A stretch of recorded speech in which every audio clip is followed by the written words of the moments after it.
Next up, we have Aragorn, son of Arathorn.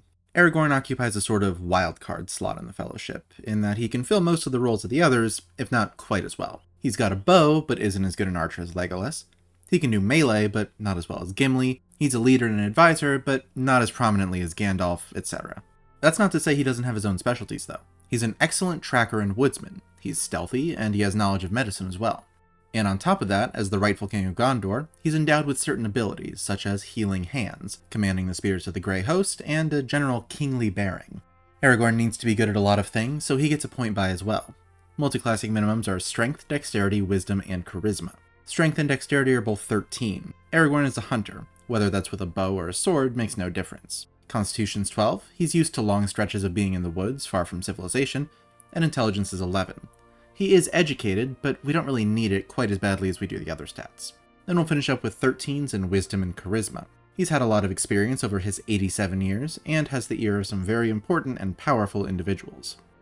As one of the race of men, Aragorn is a human, so we get +1 to all of our stats. Then we'll take the Outlander background for proficiency in athletics and survival. We get a musical instrument proficiency, but Aragorn usually just sings, so we'll switch that to proficiency with herbalism kits. And as one who wanders but is not lost, we have an excellent memory for maps, and remember the general layout of towns and other geographic features. We can also find food and water for ourselves and up to 5 others every day, assuming there's things like apples and game that we can hunt in the area. We'll start off with a 1-level dip into Fighter, pretty much just to get proficiency with heavy armor. Apart from that, we also get History and Animal Handling, along with Second Wind and a Fighting Style. We'll grab Unarmed Fighting here, since Aragorn's no slouch bare-handed, so our unarmed strikes deal a d6 of damage, or a d8 if we aren't holding a weapon or shield. And we can deal a free d4 every turn to a creature we have grappled.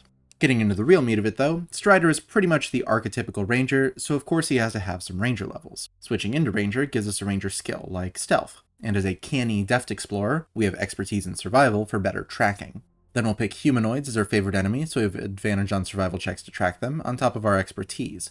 Humanoids can cover everything from humans to elves to halflings to orcs, so we get the advantage on survival and intelligence checks regarding all of them. The 2 extra damage to our attacks we'll save just for the orcs. We get a second fighting style at 2nd level, and we'll go with Interception. When someone attacks another creature within 5 feet of us, we can use our reaction to reduce the damage by 1d10 plus our proficiency.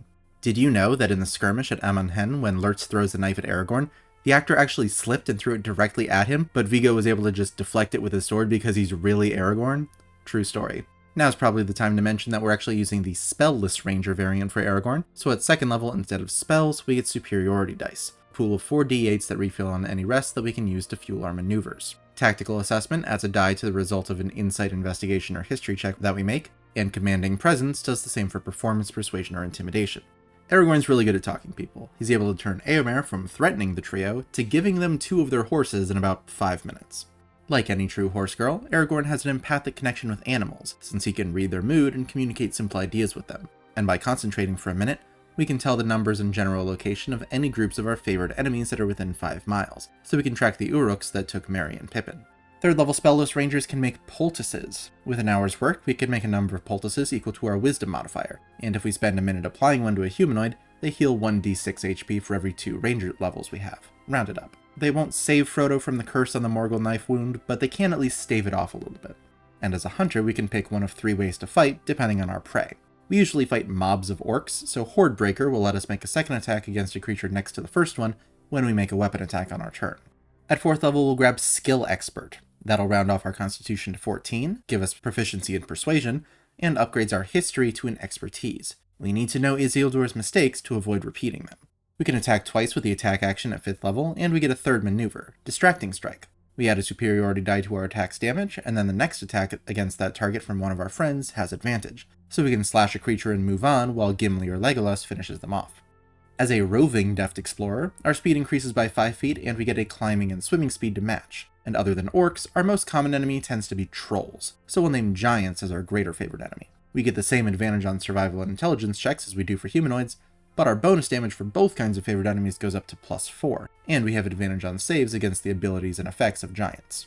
Aragorn is a master of his own mind and doesn't fear death, so our Steel Will gives us advantage on saves against being frightened. Then at 8th level, we'll bump our strength to 16 and get Land's Stride, letting us ignore difficult terrain, as well as giving us advantage on saves against magical plants that try to impede us. We get one more maneuver at 9th level, Goading Attack, which adds the die to our weapon damage and forces the target to make a wisdom save. On a fail, they have disadvantage on attacks against creatures other than us for the turn. We're also much more proficient at dealing with poisons, as our natural anti-venom gives us resistance to poison damage and advantage on saves against being poisoned. It also upgrades our poultices, so they automatically cure poison in addition to restoring HP. Unfortunately, this probably still wouldn't cure the Morgul knife wound since that's a magical effect, but it should at least keep him alive long enough to get him to Elrond. 10th level rangers can hide in plain sight. As long as we remain motionless while hiding, our elven cloak gives other creatures -10 on their perception checks to see us. And as a tireless deft explorer, we can use our action to give ourselves 1d8 plus our wisdom modifier temporary HP a number of times per day equal to our proficiency bonus. We also only need short rest to reduce our exhaustion level, so we can keep up with Legolas and Gimli on our 3-day, 135-mile run.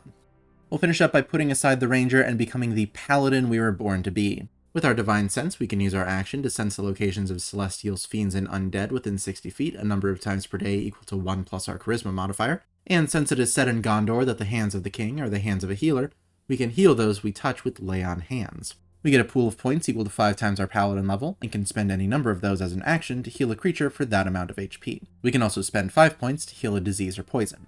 Paladins get another fighting style at 2nd level. Anduril is a longsword, so either great weapon fighting or dueling can work. Aragorn tends to use it two-handed more often, so we'll go with great weapon fighting to reroll any 1s or 2s on the damage. We get spell slots, which we can use to cast spells like Bless or Heroism to bolster our allies against the forces of Mordor, or we can dump them into Divine Smite to score extra radiant damage with our weapon attacks. 3rd level paladins are immune to disease thanks to Divine Health, and since we are the titular returned king, we'll take the Oath of the Crown. Aside from Command and Compelled Duel as oath spells, that'll give us 2 options for our Channel Divinity, Champion Challenge and Turn the Tide. Champion Challenge uses our bonus action to force a wisdom save on every creature within 30 feet. Those who fail can't willingly move more than 30 feet from us, so we can lock down a portion of our enemies. Turn the Tide, on the other hand, supports our allies. As a bonus action, we can have any number of creatures within 30 feet heal 1d6 plus our charisma modifier, but only if they're already at less than half their total health. We'll bump our wisdom to 16 at 4th level, always good to have a wise king. Then at 5th, we get 2nd level spells. Our oath spells here are Warding Bond and Zone of Truth. There's also Aid to boost our fellowship's HP, Magic Weapon so Anduril can bypass damage resistance, and Find Steed to summon Brago to our side.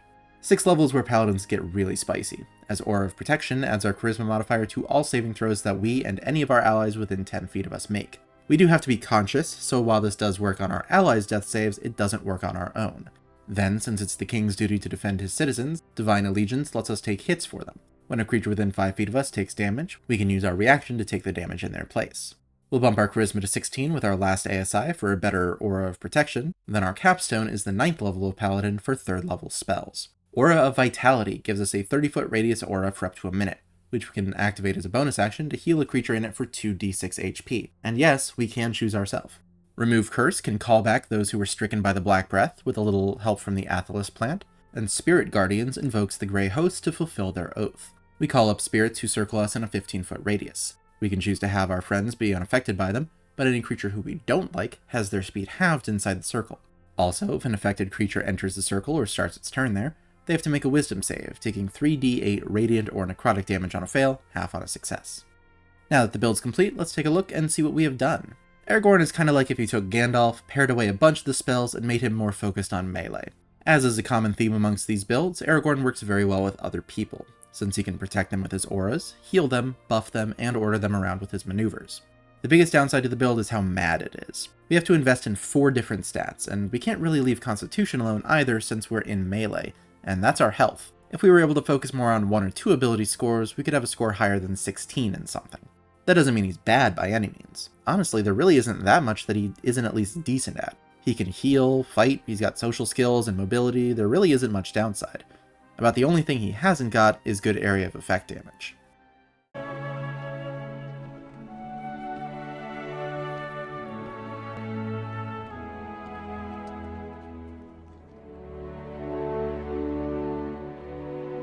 My friends.